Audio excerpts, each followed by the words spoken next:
Hi, my name is Doug Carpenter, and I'm teaching the legit singing class. I'm expecting today we're going to be talking a lot about support and about sort of basic classical technique. I'm sure we'll be talking a lot about vowels, correct sort of vowels, and creating space within the sound. I've been teaching for 10 years. I have a bachelor's and a master's in voice. I was an opera singer, but now I do exclusively musical theater. Almost. I occasionally do opera in concerts and competitions. Today we're doing legit singing. I'm really excited. I'm going with 16 going on 17 from The Sound of Music, which is one of my favorites. Love it. It's like story of my life, 16 going on 17. A little bit nervous for this because, well, I've also heard that he's done a lot of opera work, which is like totally, like I have no experience in it at all, but that's just cool. Okay, my name is Doug Carpenter. I'll be teaching the legit singing class. Just real quick, I have a bachelor's and a master's in voice, and I'm heading up to do Good Speed's Most Happy Fellow this fall. I'm doing a show 8 times a week, and so it's really important to have good technique, because otherwise you're going to blow out your voice. You know, even some of the best people, like, you know, end up, you know, getting vocal nodes and you're destroying their voices just because, like, because they can do it, you know what I mean? Because they're like, oh, I can sing this way, and like, they're just natural singers, and they just, you know, but without a foundation of healthy technique and knowing how your instrument operates and how to make it easier for yourself, you're gonna burn through your voice. I mean, we've all heard about really fantastic singers who we admire, like just getting vocal notes, or like, you know, they're out of the shows like all the time because, you know, their voice just can't handle doing it, you know, 8 times a week. It's hard for anybody. And the stuff we're going to kind of learn here in legit sort of classical technique will teach us how to relax and to produce sound in the easiest way, in the most efficient way. And that all starts with support, which allows us to sort of relax up here and not work so hard up here, because that's where, you know, we get that, you know, all the sort of wear and tear on our voice generally. And then the next sort of thing is sort of figuring out resonance and stuff like that. This is not a competition about knowing words. It's not a competition at all. Go ahead, have a seat real quick. Great job. Francesca, right? Yeah, good. Alyssa, Jenna, Taylor. Great. Okay, I'm winning. Yay! It is a competition. It is a competition, and I'm winning. Just so you know that. Okay, so the thing I really want to talk about today is I want to talk about breathing support. You guys have, who here has taken a voice lesson before? I'm sure all of you have at some point. Really? Wow, you guys are all lucky, fantastic, good. You guys have like natural voices, good for you. Everything I do is learned. I spent lots of money and time on voice lessons. All right, from the beginning. Vocal technique, it all really starts at breath support. Breath support is the engine that drives all of your singing. I like to sort of imagine like we are bagpipes or an accordion, and the way we make that sound come out is by, you know, creating that pressure, right? It's the air pressure. And that all happens down here rather than up here. A lot of times what happens is that we're singing and we're going, and you get this sort of like strange sort of sound, or really breathy sort of sound. It's because there's not enough support behind it. The support is what gives the core to the sound, is sort of the beef to the sound, as I like to say. And it allows you to, in turn, to let go of a lot of sort of vocal issues you're going to have. You see a lot of people like getting tension in their mouths and their throats and all sorts of weird things that can ultimately lead to all sorts of damage and just a bad sounding singing. The thing about breath support is that, in my opinion, it's the same through every technique, every style that you're going to do. It's good. Pop, rock, jazz, legit opera. This is the one building block that is certainly the same. The thing that sort of ends up changing across styles is resonance and vowel formation and sort of space. Let's all get on the floor. And you're in a little sit-up position.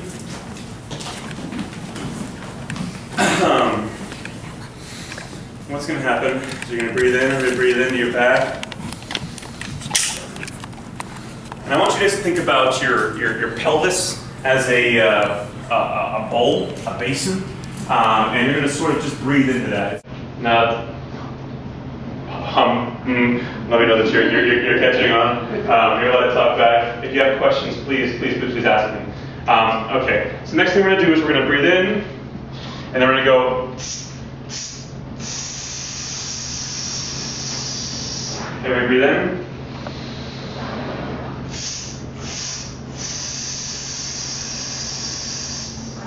Yeah, just keep going until you run out of air. Breathe in.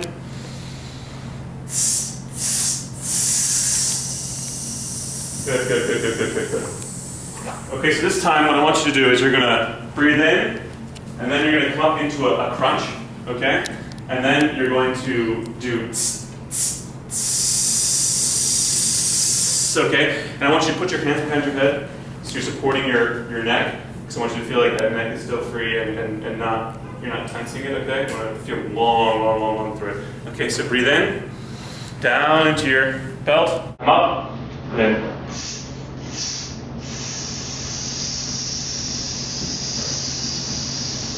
good. Now when you come up for that crunch, you sort of feel like an in and up sort of, your abs are engaging, right? Do you feel like your abs start to engage?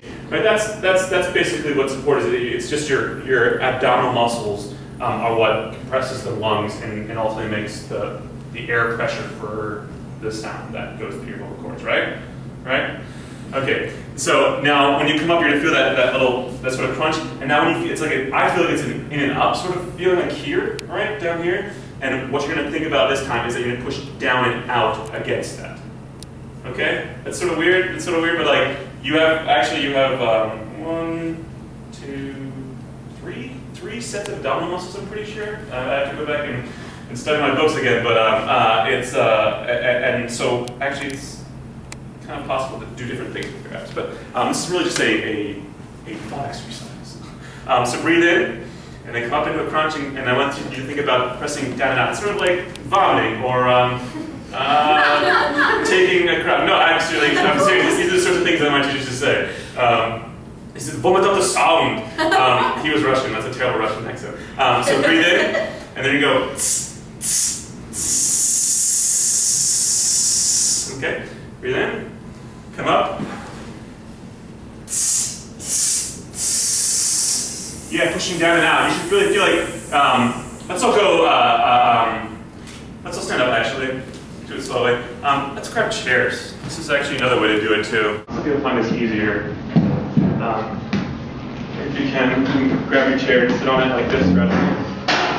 Again, loosen your shoulders. Breathing low. You're gonna lean back, and then. And I want you guys to put your hand here and push in with your hand, but push back against your hand. Does that make sense? When you feel your abs starting to engage, you can feel that you can actually make the air go just by your abs. Does that make sense? Like, I guess you don't really think about that. That's what makes the air go is our abdominal muscles. But you guys can actually see my hazard. They're actually going. So that's what I'm really trying to activate, is that every time the sound comes out, that all the work is being done here, right? Everything up here is just relaxing, everything up here is releasing, okay? So let's do it one more time. Breathe in, put your hands down here, lean back.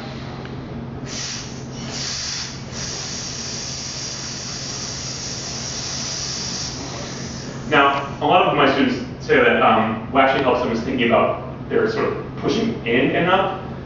So whatever really sort of helps you the most as far as getting that connection to the air and the abs working is what I want you to work with. This is sort of something that's just like, work at forever, and you'll eventually, it's a habit, and it's gonna take a while to figure out. Now let's do add some phonation to it. This is my very favorite warm-up, always. What's that? So it's the same exact thing. So we're gonna breathe in and lean back, and then we're gonna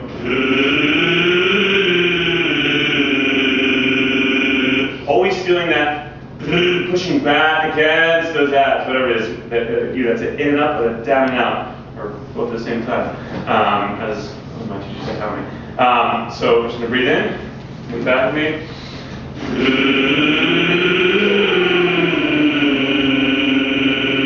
Something else you can do, like, hit F.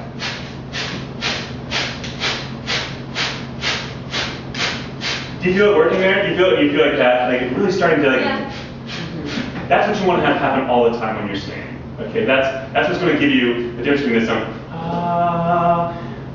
Do I love you because you're beautiful? Or do I love you because you're beautiful? Here, it just gives it that chord, that sound. It's more even. These other things. When you get nervous too, it's going to help you because otherwise you get that sort of weird. That's because the air is not consistent, and that's once we get that support going, it's really going to help to start that. The other thing is with those high notes, we a lot of times have a hard time with high notes.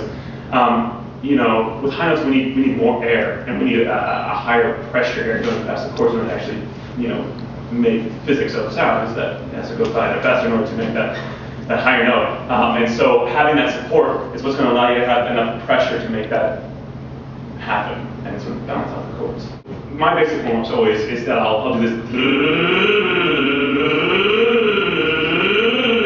And the reason we do this exercise is because it forces you to relax your mouth and your lips, and it forces you to actually get all that air going. So it's sort of, it starts connecting your voice and encouraging good habits for you for the day. So I always encourage people to do it. It's really easy on your vocal cord and very easy on everything. So it's a great way to start up your warm-ups. And then you do that for a little bit, and then I end up, a lot of times I'll start opening up to some sort of also.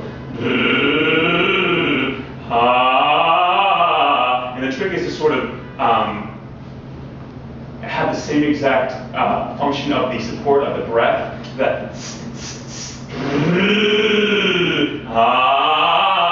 we're doing the same exact thing that we were doing with those, but now we're finally opening up to a sound.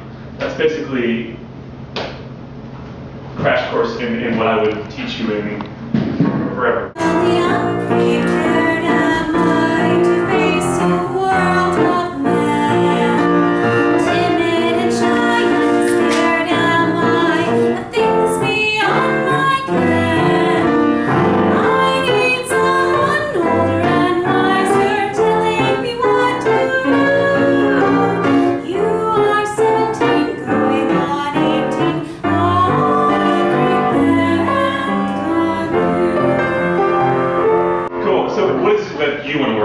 You're having issues with? I think at the very end. The very. All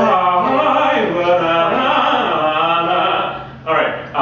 Let's do it one more time. I want to. Let's do it. Can we do it with the?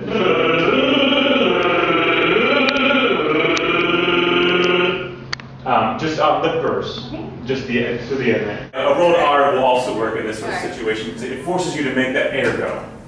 Cool. So 1, 2, 3, 4.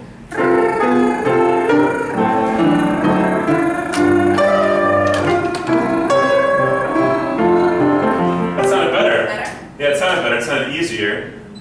What do you think? What happened different for you? Everything was the.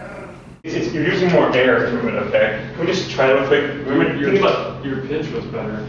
Yeah. What I'm sensing happening is that it's the same sort of thing that all of us are having. It's a support issue, and it's the air. So we're just like sort of. It's not enough air and support. Eric, do you mind if I touch you? No, Do you mind if I punch you? I mean, well, not violently, okay. but Right. I'm going to push you, and then I want you to push back against. Okay. Good. Where's your belly button? I just want to make sure. Right here. Okay. Good. 1, 2, 3, 4. You are 17, going on 18.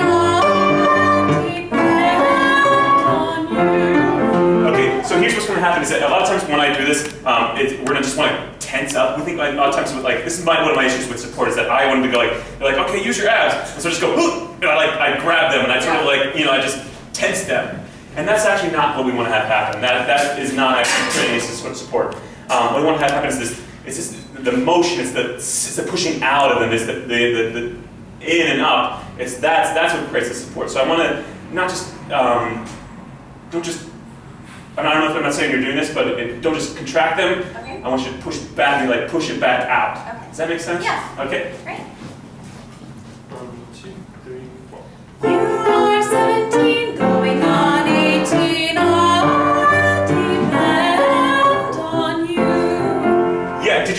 hear the difference when I'm, do you hear the difference when I push in, I all of a sudden went, I pretend, all of a sudden there was like, whole, it was like a woman sound coming out of you. When he punched me, that was good. This was happening a lot of times with vowels. We want to sort of let the tongue come back in the mouth. I think that's just because of the way we as Americans say it all sort of comes back in our throats. And so in singing, especially in classical singing, we want to sort of think of like a brighter and this is something I used to do forever, and it took me forever to fix my vowel. That tongue has to sort of come forward and relax. So what happens is that when it comes back, it sort of cuts off our throat, and so it goes, I pretend, I pretend on you, So it's sort of like, I sort of rock that forward and sort of open that throat as you're supporting. It's the most important thing. You are 17, going on 18. I pretend on you. So much better, yes, but with the 10, when I can see the tongue comes up and comes back. So we want to sort of keep that, the tip of the tongue always stays here, right where the bottom of the gums and the teeth meet. Does that make sense? I forget what it's called. But that's just where it almost always is going to stay, except when we're making consonants. We can actually make a, e, o, u. I can make every single vowel by keeping my tongue there. So we want to make sure that it's not coming back. It's not coming back. So keeping forward and down. I depend on you. You are 17, going on 18. I depend on you. Good. It's better. It's still coming back just a little bit, but it's so much better. That sounds 100 times better to me. I loved how you were making these tall vowels, right? That's really important, especially in legit sort of sound. And sort of most other sort of styles in Broadway, we're sort of, especially contemporary styles, we're sort of spreading a lot. You know, we want to, what is this song I'm thinking of? I don't even know what I sing of contemporary stuff. But you know, I mean, we've all seen it. Everything becomes spread, you know, and especially in legit sort of stuff. Roger Hammerstein, and we just want to make these sort of long, tall, lots of space in our vowels. That's great.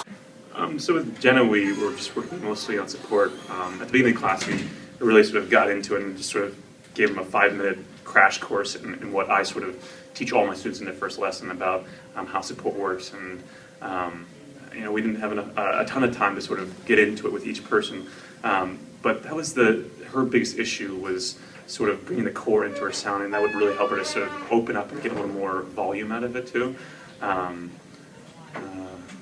She got a really nice voice. She had a really nice sound. It was a very pretty sound. I just really wanted to sort of beef it up, and some of the high stuff that she was doing, we were trying to really get her grounded and sort of, you know, get that support going down so that she could, you know, open up on the top.